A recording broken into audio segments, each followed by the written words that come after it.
शक हुआ। उन्हें समझ में नहीं आ रहा था कि आखिर मातुलकर परिवार इतनी देर तक क्यों सो रहा है। कहीं ऐसा तो नहीं कि इस परिवार के लोग रविवार की रात को ही किसी को बताए बगैर कहीं बाहर चले गए। और इन्हीं सवालों के बीच जब लोगों ने उनके दरवाजे पर दस्तक दी तो उनकी हैरानी और बढ़ गई। वजह ये कि दरवाजा अंदर से बंद था, लेकिन लाख खटखटाने के बावजूद किसी की आवाज नहीं आ रही थी।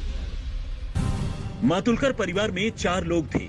परिवार का मुखिया आलोक मातुलकर, उसकी बीवी विजया मातुलकर और उनके 14 और 11 साल के 2 बच्चे परीक और साहिल। जब देर तक उन्हें बुलाने चिल्लाने का कोई फायदा नहीं हुआ तो आसपास के लोगों ने किसी अनहोनी की आशंका में पुलिस को फोन कर दिया। अगले कुछ ही देर में तहसील थाने की पुलिस पूरे दल बल के साथ पाठी गली में मौजूद थी। पुलिस वालों ने भी पहले अपने तौर पर दरवाजा खुलवाने की पूरी कोशिश की, लेकिन जब कोई कामयाबी नहीं मिली तो आखिरकार दरवाजे को तोड़ दिया गया।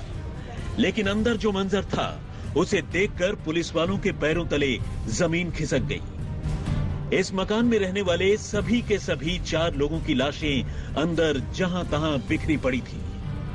बिस्तर पर दोनों बच्चों की खून से सनी लाश पड़ी थी। वहीं अंदर वाले कमरे में घर की महिला विजया की लाश, जबकि परिवार के मुखिया आलोक मातुलकर की लाश एक नायलॉन रस्सी के सहारे सीलिंग फैन से लटक रही थी। पुलिस ने गौर किया कि मौके पर मौजूद तीनों लाशों का गला किसी तेज धार चाकू से काटा गया था, जबकि चौथी लाश फंदे के सहारे लटक रही थी। और सीन ऑफ क्राइम का ये मंजर पहली ही नजर में इस बात की तरफ इशारा कर रहा था कि परिवार के मुखिया आलोक ने ही अपने बीवी बच्चों की गला रेत कर जान लेने के बाद खुद फंदे से लटक कर जान दे दी। पुलिस की इस थ्योरी को जो एक और बात पुख्ता कर रही थी वो थी दरवाजे का अंदर से बंद होना, क्योंकि अगर कातिल कोई बाहर का होता तो यकीनन घर का दरवाजा अंदर से बंद नहीं हो सकता था। ऐसे में पुलिस ने पूरे घर का कोना कोना छान मारा और घर के अंदर से ही पुलिस को वो चाकू भी बरामद हो गया जिससे तीनों की गला रेत कर जान ली गई थी। यानी पहली ही नजर में ये एक ओपन एंड शट केस था। लेकिन एक ओपन एंड शट केस होने के बावजूद जो सवाल पुलिस के लिए चुनौती बनी थी वो ये कि आखिर आलोक मातुलकर ने अपने हंसते खेलते परिवार के साथ ऐसा भयानक कांड क्यों किया। क्यों उसने अपने दोनों मासूम बच्चों और बीवी की जान लेकर खुद भी फंदे से झूलकर जान दे दी। आखिर मातुलकर परिवार को ऐसी कौन सी दिक्कत थी। पुलिस ने मामले की तफ्तीश शुरू की और पता चला कि आलोक का टेलरिंग का काम है और काम भी ठीक ठाक ही चलता है। फिर आखिर इस कत्ल की वजह क्या हो सकती थी। तो पुलिस ने इसी कोशिश में मातुलकर परिवार के दूसरे लोगों के बारे में पता करना शुरू किया। जल्द ही उसे पता चला कि आलोक का ससुराल भी मौके से बमुश्किल 100 मीटर की दूरी पर मौजूद है, जहां उसके सास ससुर और साली रहती हैं। लेकिन अभी पुलिस उन तक खबर भिजवाती तब तक आलोक के ससुर देवीदास बोबडे भी मौके पर आ पहुंचे। वो अपनी नाइट शिफ्ट पूरी करने के बाद घर लौट रहे थे और अपनी बेटी दामाद के घर के पास भीड़ देखकर ठहर गए थे। लेकिन जब उन्हें एहसास हुआ कि मौत का ये तांडव उन्हीं के परिवार में मचा है तो वो बदहवास हो गए। उन्होंने फौरन अपने घर जाकर अपनी बीवी और बेटी को ये बताने का फैसला किया। वो घर पहुंचे भी, लेकिन वहां दूसरा सदमा उनका इंतजार कर रहा था। यहां तो घर का दरवाजा ही खुला पड़ा था और ठीक बड़ी बेटी विजया और उसके परिवार की तरह उनके अपने मकान में भी उनकी बीवी लक्ष्मीबाई और दूसरी बेटी अमीषा की लाश लहूलुहान पड़ी थी। अब देवीदास ने शोर मचाना शुरू कर दिया और जल्द ही पुलिस की एक दूसरी टीम उनके मकान में पहुंची और इस तरह अगले चंद मिनटों में यह साफ हो गया कि घर के दामाद ने ही 2 परिवारों के 5 लोगों की जान लेने के बाद खुदकुशी कर ली है। और इस तरह मौत का आंकड़ा तो बढ़ गया, लेकिन केस अब भी ओपन एंड शट ही बना रहा। हाँ, एक साथ 6 मौतों की इस भयानक वारदात के पीछे की कहानी पहेली बन गई। लेकिन जब तफ्तीश आगे बढ़ी तो पुलिस को कुछ ऐसे सबूत मिले जिन्होंने उसका भी दिमाग घुमा दिया। पुलिस ने नोटिस किया कि घर में बाकी सारे लोगों का कत्ल तो गला काटे जाने की वजह से ही हुआ था, लेकिन सिवाय एक लाश के बाकी लाशों के साथ कोई और अजीब बात नहीं थी। और जिस लाश के साथ एक अजीब बात थी वो थी आलोक मातुलकर की साली अमीषा बोबडे की लाश। असल में अमीषा की लाश पर कोई भी कपड़े नहीं थे और कत्ल से ऐन पहले उसके जिस्म से कपड़ों का गायब होना इस बात की तरफ इशारा कर रहा था कि शायद मौत से पहले उसके साथ रेप किया गया। तो क्या ये ज्यादती घर के दामाद आलोक मातुलकर ने ही की थी? तो जब परिवार ने अकेले जिंदा बचे शख्स के साथ बाकी जानकारों से भी पूछताछ की तो वही कहानी सामने आई जिसका शक पुलिस को होने लगा था। पुलिस को पता चला कि आलोक अपनी ही साली पर बुरी नजर रखता था और अक्सर उसका शोषण भी करता था। 20 जून की रात को वो कुछ इसी इरादे से उनके घर पहुंचा था, जहां उसने अपनी साली अमीषा के साथ ज्यादती करने की कोशिश की।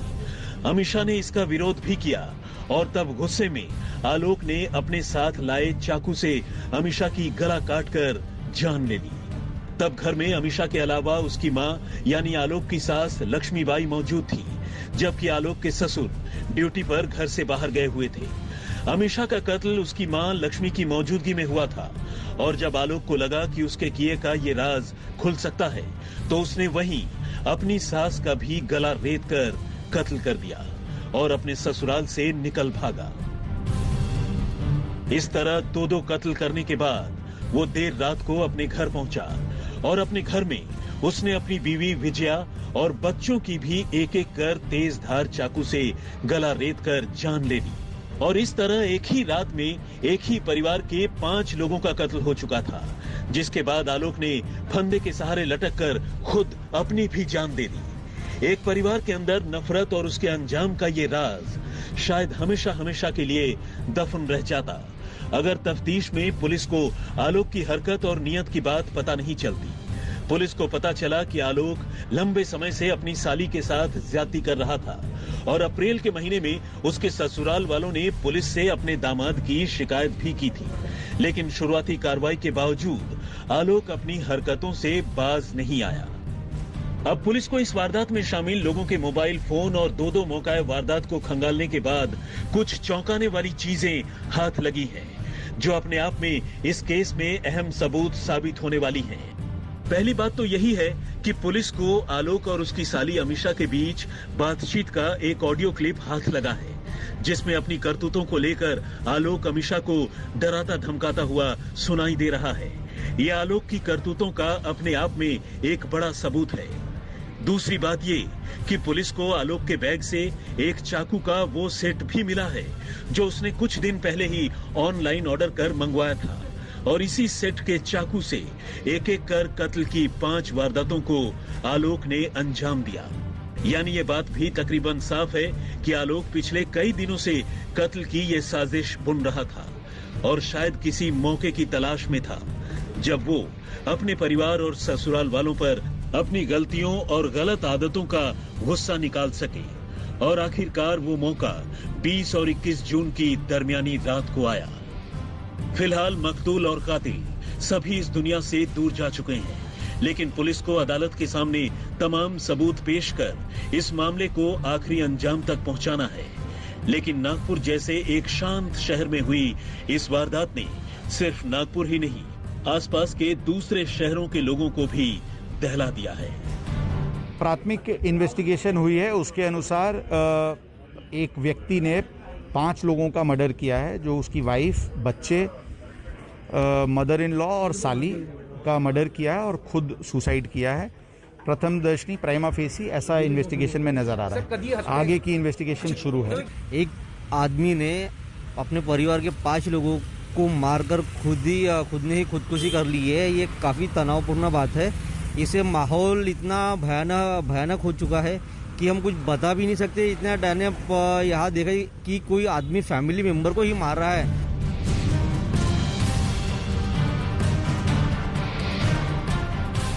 योगेश पांडे, नागपुर, आज तक। नागपुर से एक और लाइव कत्ल की कहानी। बस एक छोटे से ब्रेक के बाद आप देखते रहिए वारदात।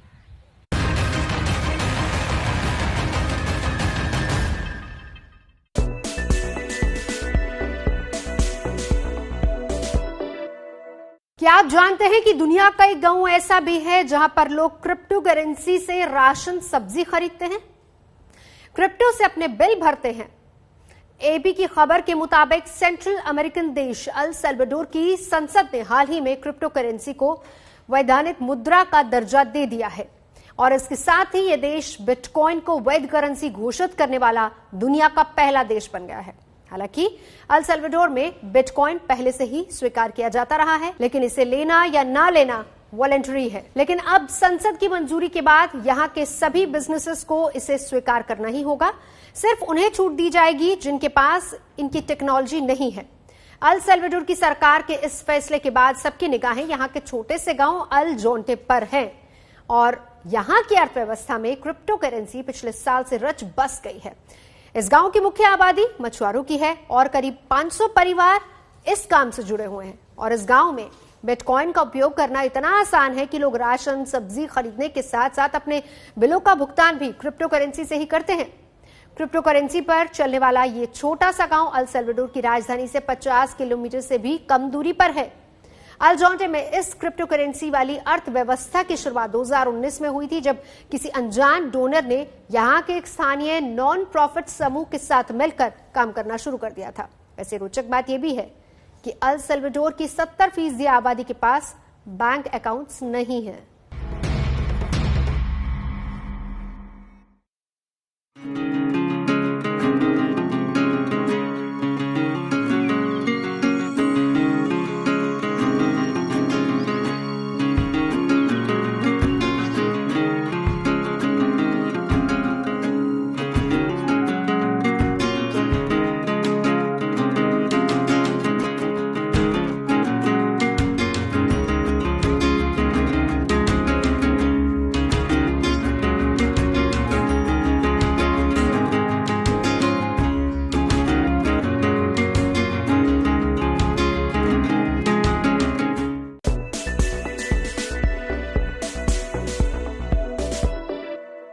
आप देखते रहिए आज तक और हाँ, मास्क पहनना भूलिएगा नहीं।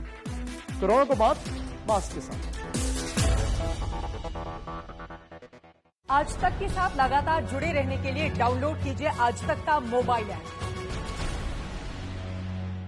विजुअल कम्युनिकेशन और डिजिटल इंफोग्राफिक्स के हुनर सीखिए देश के सबसे बड़े मीडिया समूह के साथ।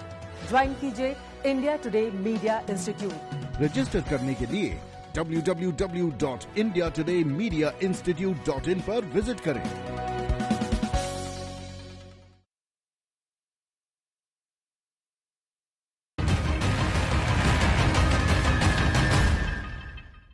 यह कहानी भी नागपुर की है, एक और कत्ल की कहानी। एक ऐसा कत्ल जिसके नामालूम कितने ही चश्मदीद थे। एक कातिल एक दूसरे शख्स पर लगातार चाकुओं से हमला कर रहा था, वो भी नाले के अंदर। लोग उसे समझाते रहे, मिन्नतें करते रहे, उसे पकड़ने की कोशिश करते रहे, लेकिन कामयाब नहीं हो पाए क्योंकि तब तक देर हो चुकी थी। उस शख्स की जान जा चुकी थी।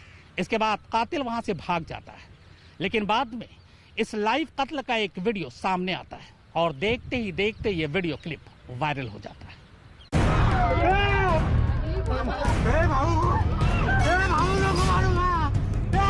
तुम देखो मत, ये तस्वीरें हैं नागपुर शहर के शिवानी नगर इलाके में बहने वाले एक नाले की। नाले में पानी की धार के बीचों बीच दो लोग नजर आ रहे हैं। पहली नजर में देखकर ये लग सकता है कि शायद एक शख्स डूब रहा है और दूसरा उसे बचाने के लिए नाले में कूद पड़ा है। लेकिन जैसे जैसे वक्त आगे बढ़ता है, तस्वीर साफ होती जाती है। यहाँ कोई डूबने बचाने का सिलसिला नहीं चल रहा, बल्कि यहाँ तो दिन दहाड़े सबकी आंखों के सामने एक शख्स का कत्ल हो रहा है, और वो भी बीच नाले में। एक शख्स को काबू कर दूसरा उस पर नाले के बीचों बीच चाकू से लगातार वार कर रहा है। हमले का शिकार बन रहा शख्स उसके चंगुल से छूटने की पुरजोर कोशिश कर रहा है, छटपटा रहा है, लेकिन हमलावर की पकड़ मजबूत है और वो एक एक कर उस पर चाकू बरसाता रहता है। इधर नाले के किनारे लोग ये सब कुछ देखकर चिल्ला रहे हैं, कातिल से अपना हाथ रोक देने को कह रहे हैं, लेकिन कातिल के सिर पर तो मानो खून सवार है। वो रुकने का नाम ही नहीं लेता, बल्कि लोगों के लाख मना करने के बावजूद वो अपना वार जारी रखता है। नाले के किनारे मौजूद कुछ लोग इस मंजर का अपने मोबाइल फोन में वीडियो ही बनाने लगते हैं और इसी बीच एक तीसरा शख्स कातिल का शिकार बन रहे शख्स की जान बचाने के लिए पानी में उतर जाता है। वो लगातार चिल्लाता हुआ कातिल को ऐसा करने से मना करता है, लेकिन कातिल तब तक नहीं रुकता जब तक बचाने वाला उसके हाथ से चाकू छीन नहीं लेता। और आखिरी मंजर तो और भी भयानक है। कातिल के ताबड़तोड़ वार का शिकार बुरी तरह से लहूलुहान होकर पानी में औंधे मुंह गिर जाता है। कुछ देर पहले तक वो अपने पैरों पर खड़ा था, लेकिन अब वो खुद को संभालने के काबिल भी नहीं रहता और औंधे मुंह ही पानी की धार में बहने लगता है। नाले में वारदात वाली जगह के आसपास के पूरे इलाके का पानी खून से लाल हो चुका है और इस तरह देखते ही देखते सबकी आंखों के सामने एक शख्स का कत्ल हो जाता है और तमाम कोशिशों के बावजूद लोग उसकी जिंदगी नहीं बचा पाते। अगले ही पल खबर मिलने पर कोतवाली थाने की पुलिस मौका वारदात पर पहुंचती है। नाले से लाश बरामद कर पोस्टमार्टम के लिए भिजवाई जाती है। छानबीन शुरू होती है और इस कत्ल के पीछे एक चौंकाने वाली कहानी सामने आती है।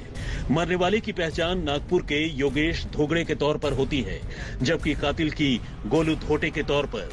गोलू तो फिलहाल फरार है, लेकिन पुलिस को पता चला है कि योगेश की कथित तौर पर गोलू की बीवी से नजदीकियां थी और इसी बात को लेकर दोनों में कई बार कहासुनी भी हुई थी। मंगलवार को गोलू ने योगेश को इसी मसले पर बातचीत करने के लिए शहर के नाग नाले के पास बुलाया था, लेकिन यहाँ बात बिगड़ गई और गोलू ने योगेश पर हमला कर दिया। योगेश ने जान बचाने के लिए नाले में छलांग लगा दी, लेकिन इस कोशिश के बावजूद गोलू ने उसका पीछा नहीं छोड़ा और आखिरकार उसका कत्ल कर दिया। फिलहाल दिन दहाड़े सबकी आंखों के सामने कत्ल करने के बावजूद कातिल गोलू तो फरार हो चुका है, लेकिन अब इस वायरल वीडियो के सहारे नागपुर पुलिस मामले की छानबीन में जुटी है। योगेश पांडे, नागपुर, आज तक। तो वारदात में फिलहाल इतना ही, मगर आज तक पर खबरों का सिलसिला लगातार जारी है।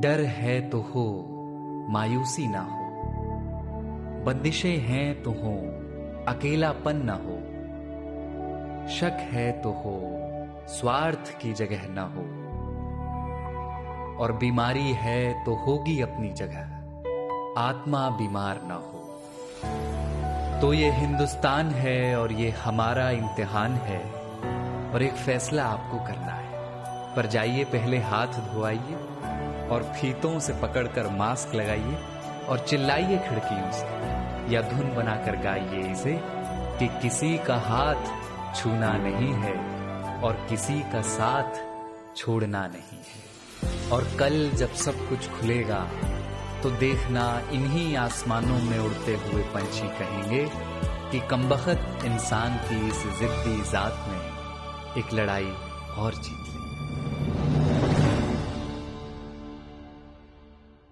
लोगों के मन में अक्सर एक सवाल जरूर उठता है कि अगर व्हाट्सएप चैट सिक्योर हैं तो फिर लीक कहां से होते हैं। दरअसल व्हाट्सएप हमेशा ये कहता है कि व्हाट्सएप में किए गए chats end to end encrypted होते हैं। एंड टू एंड एनक्रिप्शन यानी कि मैसेज भेजने और रिसीव करने वाले के अलावा कोई तीसरा उस मैसेज को इंटरसेप्ट नहीं कर सकता है और ना ही पढ़ सकता है। व्हाट्सएप का ये तक दावा है कि कंपनी भी यूजर्स के मैसेज को नहीं पढ़ सकती है। आप सुनते होंगे कि व्हाट्सएप चैट्स लीक हो गई। कई बार बड़े सेलिब्रिटीज की प्राइवेट फोटोज से लेकर काफी संवेदनशील चैट्स भी लीक हो जाते हैं। इसका जवाब काफी सिंपल है। व्हाट्सएप चैट्स का बैकअप गूगल ड्राइव पर जाता है। आप खुद अपनी ईमेल आईडी से इसे लिंक कर सकते हैं। व्हाट्सएप के चैट बैकअप सेटिंग में जाकर आप इसे देख सकते हैं। ज्यादातर लोग चैट का ऑटो बैकअप रखते हैं ताकि समय समय पर चैट्स का बैकअप गूगल ड्राइव में जाता रहे। इससे पुराने चैट्स ढूंढने और फोन बदलते समय इसे रिस्टोर करने में आसानी होती है। दिक्कत यहीं पर है और लीक की वजह भी यही है। दरअसल व्हाट्सएप चैट्स तो एंड टू एंड एनक्रिप्टेड है, लेकिन गूगल ड्राइव पर जो चैट का बैकअप गया है वो एंड टू एंड एनक्रिप्टेड नहीं है। चैट्स में जो भी फोटोज या फिर वीडियोज हैं सब कुछ गूगल ड्राइव पर स्टोर होते रहते हैं।